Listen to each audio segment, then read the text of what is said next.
Assalamualaikum warahmatullahi wabarakatuh. Kembali lagi dengan Ibu Normalina Agustina NPM 19124868 pada mata pelajaran Akidah Akhlak. Selamat pagi semuanya, semoga dalam keadaan sehat dan semangat dalam mengikuti pembelajaran. Materi pembelajaran pada pertemuan yang sebelumnya, kita telah membahas tentang membiasakan akhlak terpuji, ikhtiar, dan tawakal. Dan pada pertemuan kali ini, itu adalah lanjutan dari pertemuan yang sebelumnya, yaitu masih mengenai membiasakan perilaku terpuji pada bab 3.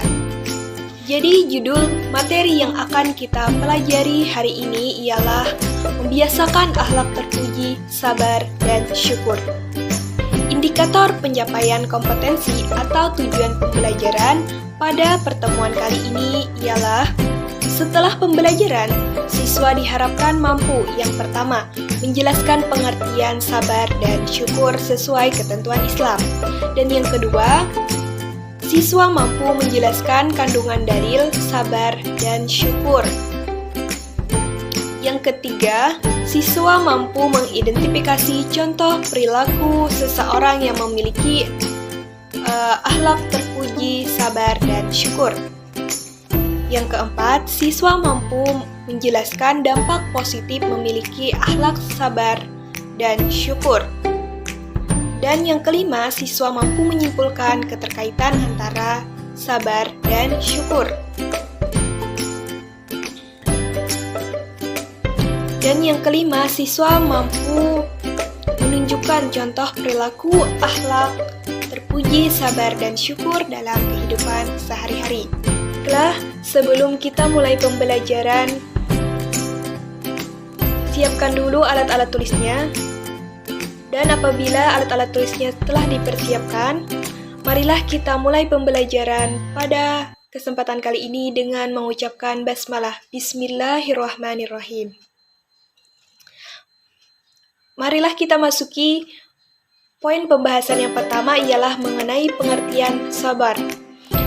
Sabar merupakan sebuah istilah yang berasal dari bahasa Arab sabara yang berarti menahan, mencegah, atau tabah. Sedangkan dari segi istilahnya, sabar adalah menahan diri dari sifat kegundahan dan rasa emosi. Kemudian menahan lisan dari keluh kesah dan menahan anggota tubuh dari perbuatan yang tidak terarah. Nah, jadi orang sabar akan tahan menerima hal-hal yang tidak disenangi atau tidak mengenakan dengan ridha dan menyerahkan diri kepada Allah Subhanahu wa Ta'ala. Sabar merupakan salah satu kunci untuk meraih kebahagiaan dan ketenangan hidup. Kemudian, poin pembahasan yang kedua ialah dalil nakli tentang perintah sabar. Salah satunya yaitu Quran Surah Luqman ayat 17 yang berbunyi, A'udzu billahi minasyaitonir rajim. Bismillahirrahmanirrahim. Ya bunayya aqimis salata wa'mur bil ma'rufi wanha 'anil munkari wasbir 'ala ma asabak. Inna dzalika min azmil umur. Artinya, hai anakku, dirikanlah salat dan suruhlah manusia mengerjakan yang baik dan cegahlah mereka dari perbuatan yang mungkar. Dan bersabarlah terhadap apa yang menimpa kamu. Sesungguhnya yang demikian itu termasuk hal-hal yang diwajibkan oleh Allah Subhanahu wa Ta'ala. Quran Surah Luqman ayat 17. Itu ada juga Quran Surah Al-Imran ayat 200 yang berbunyi, Bismillahirrahmanirrahim. Ya ayyuhalladzina amanu isbiru wa sabiru wa rabitu wattaqullaha la'allakum tuflihun.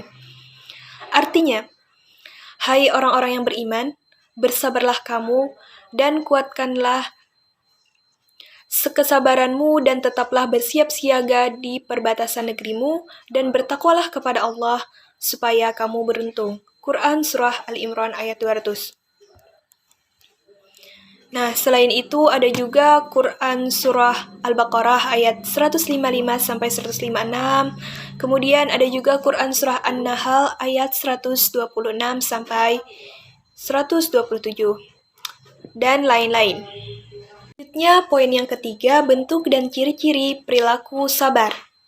Menurut Imam Ghazali, sabar dibagi menjadi 3 macam, yakni yang pertama sabar dalam taat kepada Allah Subhanahu wa Ta'ala, dan yang kedua sabar dalam menghindari maksiat, dan yang ketiga sabar saat menghadapi ujian atau musibah dari Allah Subhanahu wa Ta'ala. Nah, yang pertama sabar dalam taat kepada Allah Subhanahu wa Ta'ala. Nah, maksudnya adalah dalam kita menjalankan ketaatan kepada Allah dalam beribadah, itu kita harus sabar. Baik itu sabar saat melaksanakan ibadah tersebut agar tidak tergesa-gesa, seperti halnya sholat itu perlu sabar, karena jika kita tidak sabar maka kita akan tergesa-gesa sholatnya atau sholat dengan sangat cepat, dan itu kan tidak boleh, karena ada tumakninah yang harus dijaga dalam salat. Dan juga sabar dalam menghadapi godaan-godaan yang dapat menghalangi kita dari beribadah. Nah, jadi perlu sabar kita agar tetap dapat melaksanakan ibadah di tengah godaan-godaan yang menerpa kita atau godaan-godaan yang menghampiri kita. Ini perlu kesabaran agar kita dapat melaksanakan ibadah dengan baik. Selanjutnya, sabar dalam menghindari maksiat. Nah, yang namanya maksiat itu kan sangat menggiurkan atau sangat menggoda. Nah, jadi kita perlu sabar menahan diri agar kita tidak terjerumus ke dalam perbuatan maksiat tersebut. Apalagi lingkungan pertemanan yang tidak bagus atau itu dapat sangat berpengaruh bagi kita. Jadi kita harus sabar, kita menahan diri agar tidak terjerumus ke dalam perbuatan yang dilarang oleh Allah SWT atau maksiat. Selanjutnya, sabar saat menghadapi ujian atau musibah dari Allah Subhanahu wa Ta'ala. Nah, contohnya kita mendapat ujian misalnya dalam hal ekonomi, ataupun ujian misalnya kebakaran atau kebanjiran. Nah, kita harus sabar menghadapi ujian atau musibah yang diberikan Allah tersebut kepada kita. Kita berprasangka baik saja bahwa di balik ujian ini ada hikmah yang terdapat di dalamnya. Nah, selanjutnya, ciri-ciri perilaku sabar. Yang pertama, memiliki emosi yang stabil dan tidak mudah terpengaruh oleh keadaan dan lingkungan. Selanjutnya, yang kedua, tidak marah dan tidak membalas bila dizalimi orang lain. Yang ketiga, tidak mau menyakiti orang lain. Dan yang keempat, memiliki tutur kata dan budi pekerti yang baik. Dan yang kelima, selalu menghormati orang lain, baik dalam perkataan maupun perbuatannya. Selanjutnya, poin yang keempat, cara membiasakan diri dan dampak positif perilaku sabar.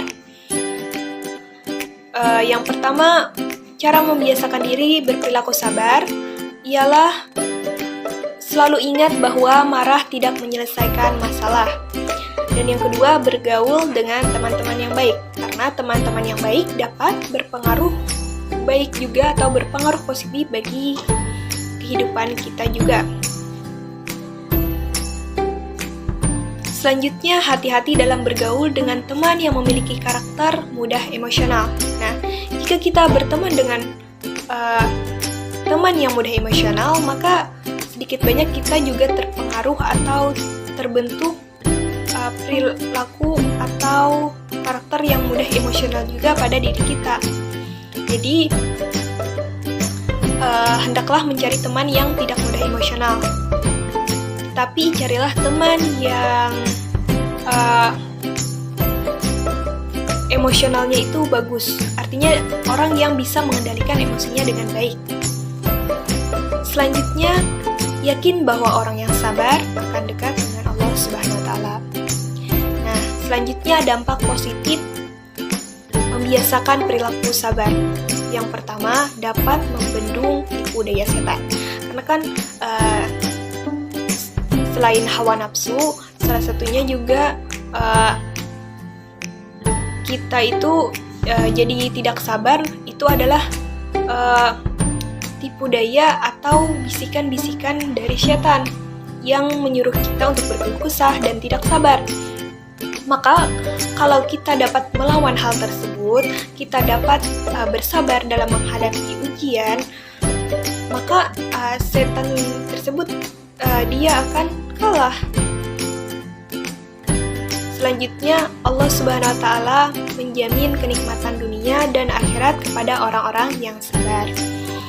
Dan yang ketiga, mendapatkan ampunan dan pahala yang besar dari Allah Subhanahu wa Ta'ala. Dan yang keempat, akan berhasil atau sukses dalam kehidupannya, baik kehidupan dunia maupun akhirat. Nah, setelah tadi kita membahas tentang sabar, selanjutnya kita akan membahas tentang syukur. Oke, poin pertama mengenai syukur yaitu pengertian syukur. Nah, syukur berasal dari bahasa Arab syakara yashkuru syukron, yang berarti berterima kasih. Bersyukur berarti kita berterima kasih kepada Allah Subhanahu wa Ta'ala atas karunia yang dianugerahkan Allah Subhanahu wa Ta'ala kepada diri kita. Nah, sedangkan menurut istilah, syukur ialah memberikan pujian kepada Allah Subhanahu wa Ta'ala dengan cara taat kepadanya, menunduk dan berserah diri hanya kepada Allah Subhanahu wa Ta'ala, serta beramar ma'ruf nahi munkar. Kemudian poin yang kedua, dalil nakli perintah syukur. Salah satunya yaitu Quran Surah Al-Ankabut ayat 17. A'udzu billahi minasy syaithanir rajim. Bismillahirrahmanirrahim. Innama ta'buduna min dunillahi awsana wa tahlukuna ifka. Innal ladzina ta'buduna min dunillahi la yamlikuna lakum rizqan fabtahu indallahi rizqan wa'buduhu washkuru lah ilaihi turja'un. Shadaqallahul azim. Artinya, sesungguhnya apa yang kamu sembah selain Allah itu adalah berhala, dan kamu membuat dusta. Sesungguhnya yang kamu sembah selain Allah itu tidak mampu memberikan rizki kepadamu. Maka mintalah rizki itu di sisi Allah dan sembahlah Dia dan bersyukurlah kepadanya. Hanya kepadanya lah kamu akan dikembalikan. Quran Surah Al-Ankabut ayat 17. Selain itu ada juga Quran Surah Al-Baqarah ayat 152. Kemudian Quran Surah An-Nahl ayat 114. Kemudian poin yang ketiga, ciri-ciri perilaku syukur. Yang pertama, tidak pernah mengeluh dalam hidupnya. Selanjutnya, mengucapkan Alhamdulillah bila mendapatkan nikmat dari Allah. Dan yang ketiga, mau membagi kebahagiaan kepada orang lain bila ia telah mendapatkan rezeki dari Allah Subhanahu wa Ta'ala. Dan yang keempat, selalu bersyukur atas nikmat dan karunia yang telah diberikan Allah Subhanahu wa Ta'ala kepada dirinya. Kemudian poin yang keempat, cara bersyukur dibagi menjadi 3 bagian. Yang pertama, bersyukur dengan lisan, dan yang kedua, bersyukur dengan badan atau dengan perbuatan, dan yang ketiga, bersyukur dengan hati.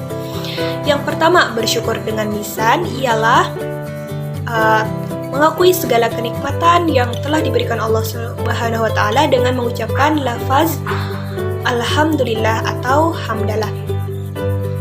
Kemudian yang kedua, bersyukur dengan badan atau dengan perbuatan, yakni dengan bersikap selalu taat kepada Allah Subhanahu wa taala dan meninggalkan larangannya.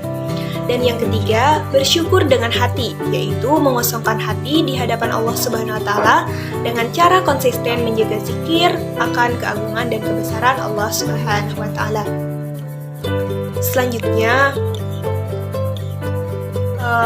poin yang kelima, yaitu cara membiasakan diri bersyukur atas nikmat yang Allah berikan kepada kita atau yang kita terima dari Allah Subhanahu wa taala. Yang pertama, ketika kita mendapatkan kenikmatan dari Allah Subhanahu wa taala, kita harus menerimanya dengan ikhlas dan jangan merasa kurang. Dan yang kedua, memanfaatkan apa yang kita terima untuk memenuhi kebutuhan, bukan untuk memenuhi keinginan. Nah, jadi utamakan kebutuhan pokok dulu yang dipenuhi. Selanjutnya, berbagi kebahagiaan dengan orang lain bila mendapatkan nikmat. Nah, misalnya kita mendapatkan nikmat usaha yang lancar, kemudian untung usaha kita tersebut banyak. Kemudian cara bersyukur kita salah satunya ialah dengan berbagi kebahagiaan, yaitu dengan misalnya mengajak keluarga dan tetangga kita untuk dijamu makan di rumah kita. Kemudian bisa juga kita sedekahkan uang kita kepada orang-orang yang membutuhkan atau orang-orang kurang mampu. Itu termasuk juga cara bersyukur dengan berbagi kebahagiaan tadi. Selanjutnya, semua yang kita punya adalah milik Allah SWT yang harus disampaikan kepada yang lebih berhak. Selanjutnya, dampak positif yang kita peroleh apabila kita pandai bersyukur. Yang pertama, mendapat jaminan tambahan nikmat dari Allah SWT. Dan yang kedua, mendapatkan ridha Allah SWT. Dan yang ketiga, terhindar dari sifat tamak yang dapat menjerumuskan diri kepada kufur nikmat. Dan yang keempat, memperoleh kepuasan batin karena dapat mentaati salah satu kewajiban hamba terhadap Khaliknya.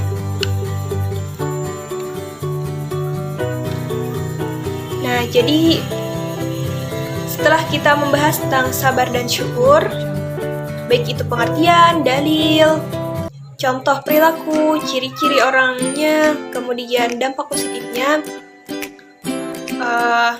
kemudian kita tarik kesimpulan dari pembelajaran kita pada pertemuan kali ini. Yang pertama adalah sabar. Sabar adalah menahan diri dari sifat kegundahan dan rasa emosi, kemudian menahan lisan dari berkeluh kesah, serta menahan anggota tubuh dari perbuatan yang tidak terarah. Jadi sabar ini bukan hanya di mulut, tetapi sabar ini terletak juga di hati, kemudian ucapan dan juga perbuatan. Sabar di hati dengan menahan diri agar tidak emosi, kemudian tidak marah. Selanjutnya sabar di lisan, yaitu kita menahan lisan kita agar tidak berkeluh kesah. Selanjutnya dengan perbuatan, yaitu kita menahan anggota tubuh kita dari perbuatan yang tidak terarah. Selanjutnya, poin yang kedua, kesimpulannya ialah syukur. Syukur adalah berterima kasih kepada Allah atas segala nikmat yang telah diberikannya kepada kita. Nah, syukur ini pun terbagi menjadi tiga, yaitu syukur dengan hati, syukur dengan perkataan, dan syukur dengan perbuatan. Bersyukur di hati yaitu mengosongkan hati di hadapan Allah Subhanahu wa taala dengan cara konsisten menjaga zikir akan keagungan dan kebesaran Allah Subhanahu wa taala. Dan yang kedua, bersyukur dengan lisan yaitu dengan mengucapkan alhamdulillah.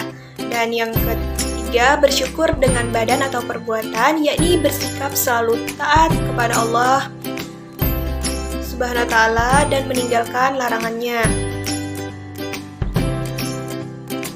dan memanfaatkan apa-apa yang telah kita terima, nikmat yang telah kita terima untuk hal-hal kebaikan dan diridhai Allah Subhanahu wa Ta'ala. Nah, untuk pertemuan yang berikutnya itu kita akan membahas mengenai membiasakan perilaku qanaah dan juga menghindari akhlak tercela, ananiyah, putus asa, godab, dan tamak. Nah, baiklah, kita akhiri pembelajaran hari ini dengan mengucapkan hamdalah alhamdulillahirabbil alamin. Semoga apa yang kita pelajari hari ini dapat bermanfaat bagi kita semua dan kita dapat mengamalkan dalam kehidupan sehari-hari. Mohon maaf apabila terdapat kesalahan. Wassalamualaikum warahmatullahi wabarakatuh.